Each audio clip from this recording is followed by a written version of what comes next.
ChatGPT application software ଓ ବିଭିନ୍ନ app ବାସ୍ତବିକ ଏହା ଛାତ୍ରଛାତ୍ରୀଙ୍କର ପରମ ମିତ୍ର ପାଲଟି ଯାଇଛି।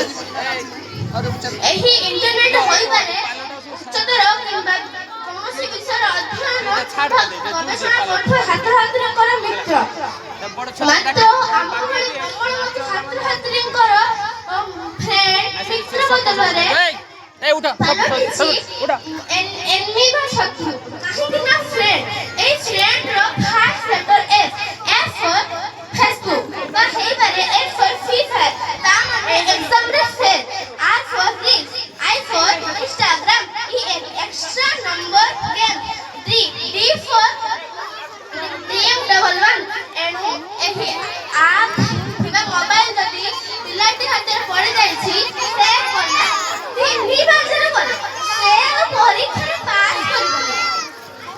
ତେଣୁ ଏହି ନିଟ୍ ପଢୁଥିବା ଏହି ଆପ୍ରେ ପଢୁଥିବା ଛାତ୍ରଛାତ୍ରୀଙ୍କର ମାନସିକ, ବୌଦ୍ଧିକ ଓ ଶାରୀରିକ ବିକାଶ ପରିବର୍ତ୍ତେ ବିନାଶ ଘଟାଉଛି। ଆହୁରି ମଧ୍ୟ କହିବି ଯେ ଇଣ୍ଟରନେଟର ବିଦ୍ୟା ହାର ଔଷଧିଆ ଗଛ ସଦୃଶ।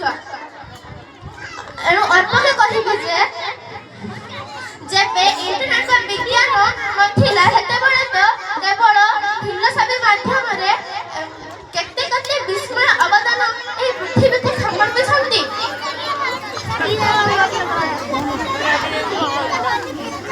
ଯେପରିକି ଆଇନଷ୍ଟାଇନଙ୍କର E=mc²ରୁ ଏପିଜେ ଅବଦୁଲ କଲାମ